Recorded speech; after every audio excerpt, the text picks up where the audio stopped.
Salam, welcome to the channel at AGA Online Learning. Today we're going to be beginning a 4-part series on the usage of the verb allä. So there's 4 different types of ways that the verb allä or these particular root consonants or fidäls can be used. Allä, okay, in a verb you have the verb of presence, the verb to say, the verb to have, and the composite verbs, okay? So all of these are expressed using these fidels for a verb. The verb to say, however, doesn't geminate, so you wouldn't have the double L, you just have allä. So we're going to be exploring this. If you enjoy the content, if you enjoy the lessons from this series, then please don't forget to subscribe. Like the videos also, and comment below if there's any improvements or anything that you'd like to learn about next.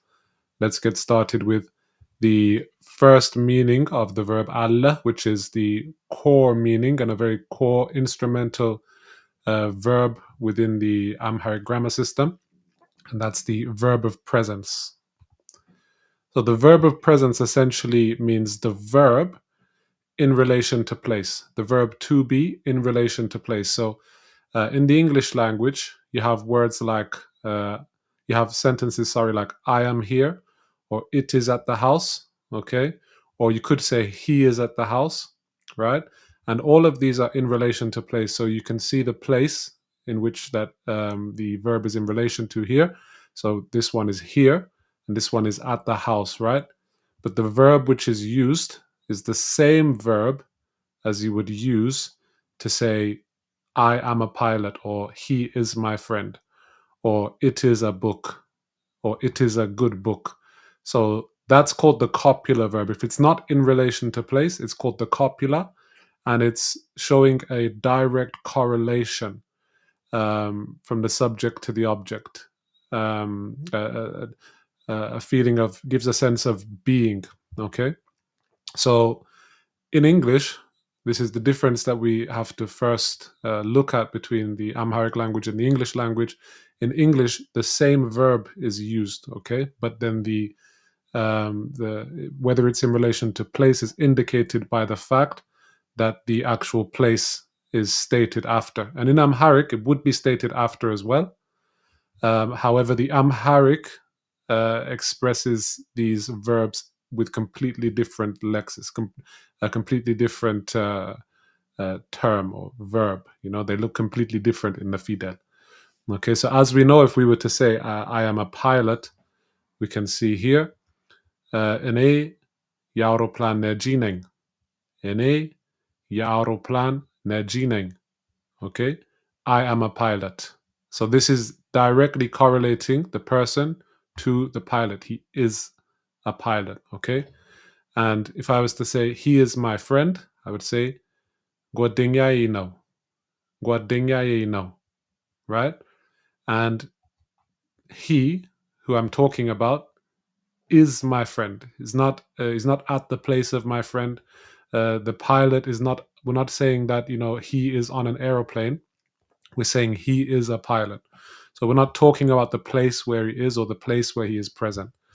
However, if we look at the verb of presence here, we can see this one, I am here. So clearly we see the relation to place, which is here. Ezi allo. Ezi allo.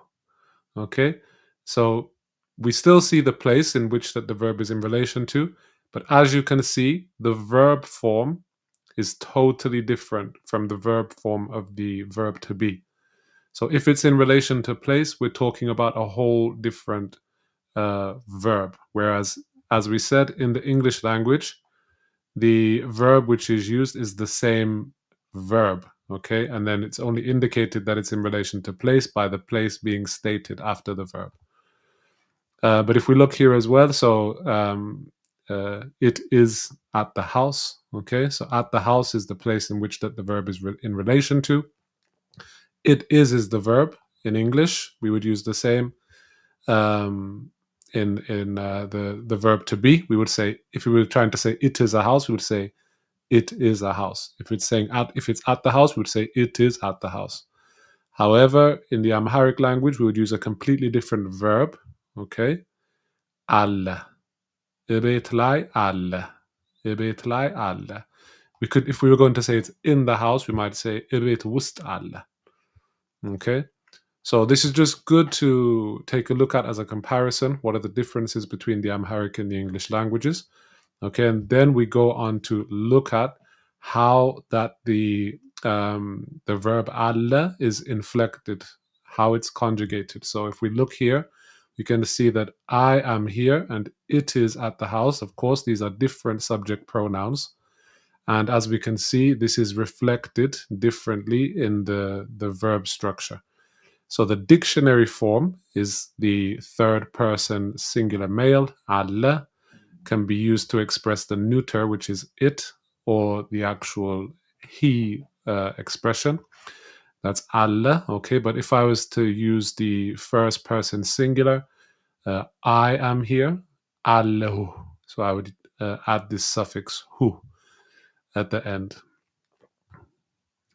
So if we look over here, we see a full table of the allä verb inflected in all of the different subject pronouns.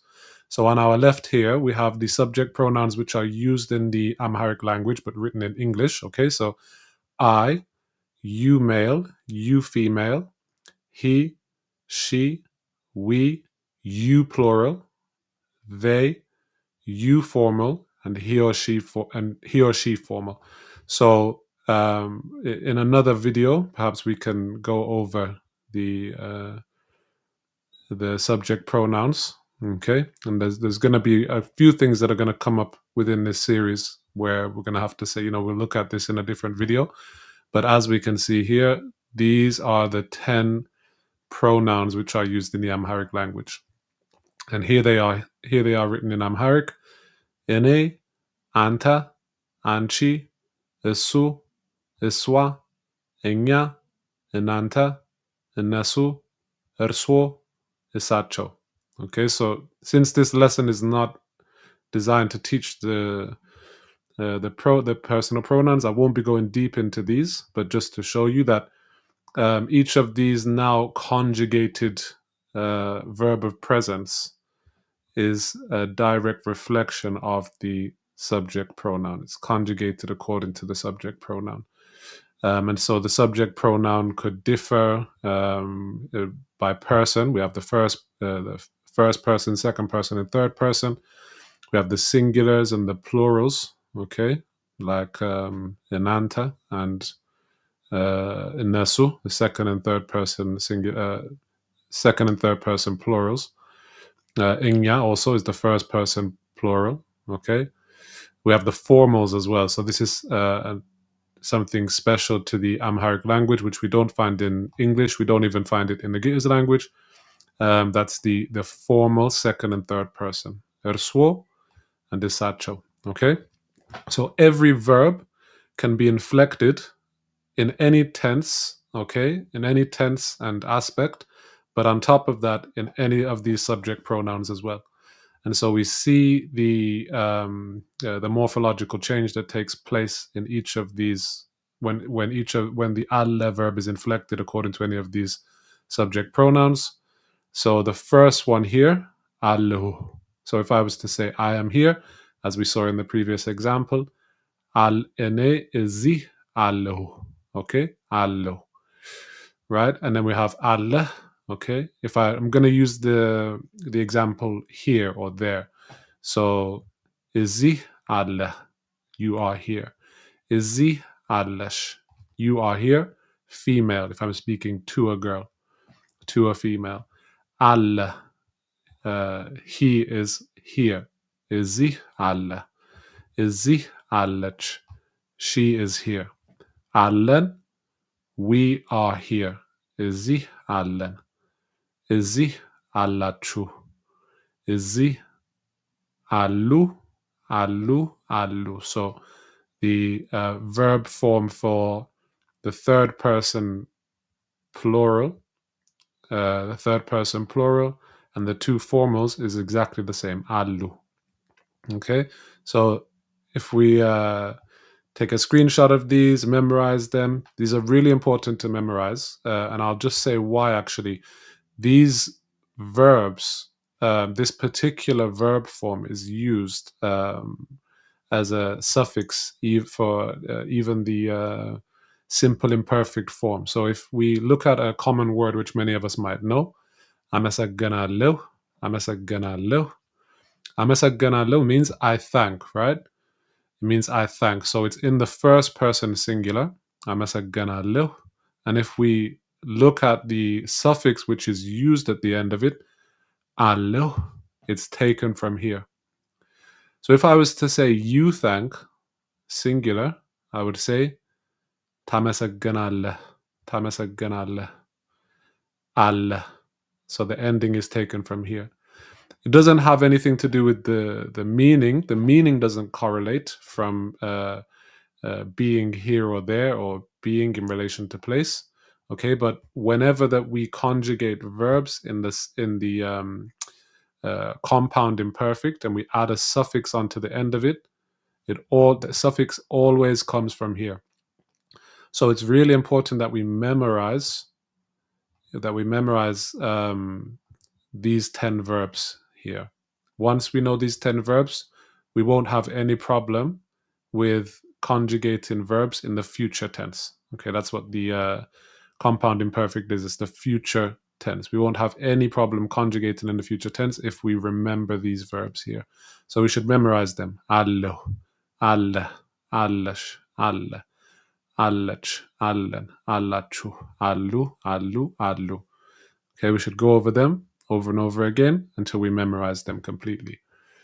Another thing to point our attention to is the fact that the le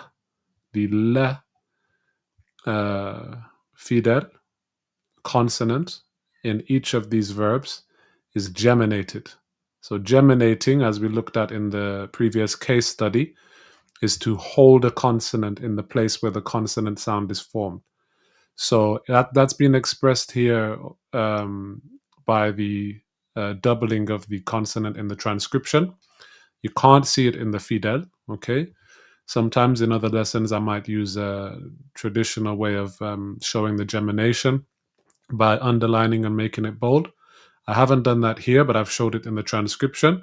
But if we just remember that anytime we express the allä verb, the la is geminated. Allä. Okay, if we remember in the last case study that we looked at for my life and Ethiopia's progress, we looked at two English words which show gemination. So what were those? Bookcase, okay, the compound word book and case. Bookcase. We don't say book a case. We say bookcase. So it's geminated in the k. Bookcase. Okay, we hold it before we release the sound. Same with pen and knife. When they're made into the compound word pen knife, we don't say pen and knife. We say pen knife. Okay, pen knife. So this is a good way to remember the rule of gemination, and the le in the medial or final position of any of these verbs is always geminated. We'll just go over them one more time. Allo, alle, allash, alle, allach, allen, allachu, allu, allu, allu. So if allä means he is in relation to place, how would we say he was in relation to place? How would I say that he was there? Isu, iza, nebbera. Nebbera is the past tense version of the verb of presence. So allä is he is in relation to place. He is there. He is here. He is at his house. He was at his house. He was there. He was here would be nebbera. Okay.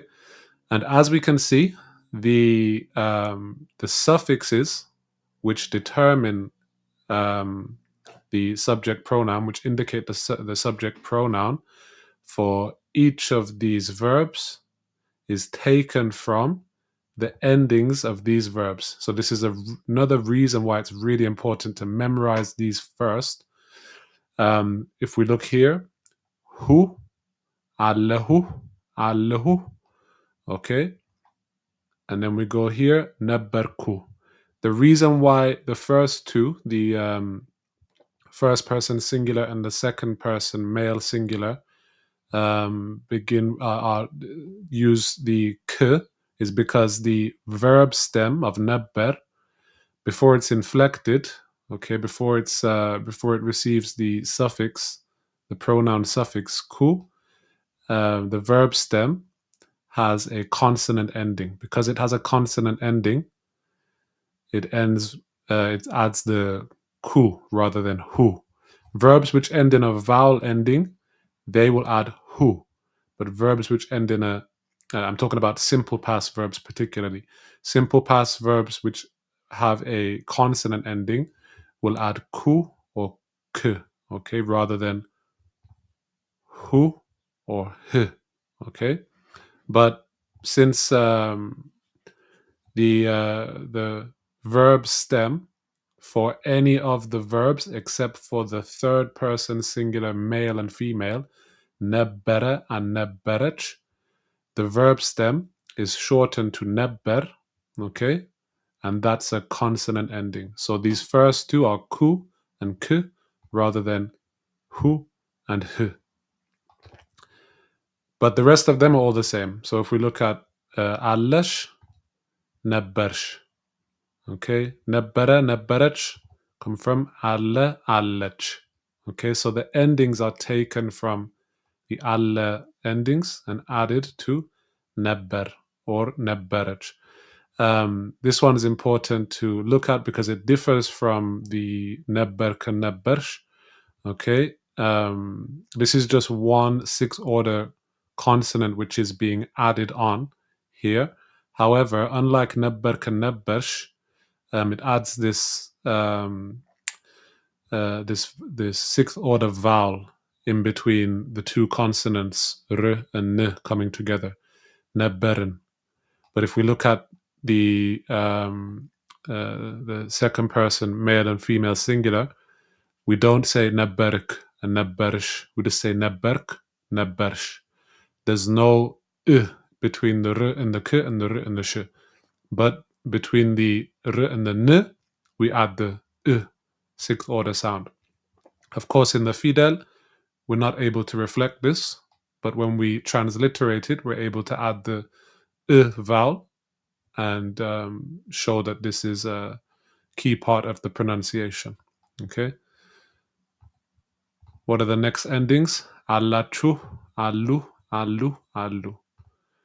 Nebberachu, nebberu, nebberu, nebberu. Okay, so the endings come from the alla, allech, allen, allachu, alhu, alle, allesh. The endings come from here and they're added onto here. So in the future, when we learn about simple past verbs, we'll learn about the different categories, how that each class of verb is derives the stem, and then how that we add on the subject pronoun suffix endings. Okay, and if we've memorized these, we won't have any problem adding on those endings, because the endings always come from here in any simple past verb. So any verb which says, he did this or she did this, or he ran, he came, he saw, he wondered. Any verb in the Amharic, which is simple past, uses these endings. So this is the first thing that we need to learn. So I've showed you two ways that this verb, just memorizing this verb, will help us in the future with learning Amharic grammar. And so lastly, we need to look at the negative verb of present. So we've looked at he was there or he is there. How do we say he isn't there or it isn't there? Esu yellem. Esu bebetu yellem. He's not in his house. So we would use the ye prefix and the m suffix, okay, ya prefix and the m suffix. The a at the beginning of allä is dropped, okay? And essentially, if we look at the ya and the m, it's just allä dropped, the a is dropped and the ya is added. So now we have yelle and the suffix m, yellem. Instead of allahu, we have yellahu, m, yellahum, yellahum. Then we have yellahim, yellahim, okay? Yellashim, yellem, yellachim, yellanim, yellachum, yellum, yellum, yellum. The a is dropped and the ye is added, and then the suffix m is added. Very simple. So this is how, if we would go back to the first examples, I am here, is sie alle. If I wanted to say I am not here, is sie yellowum, yellowum. Often in common speech, the who sounds more like a w, yellowum.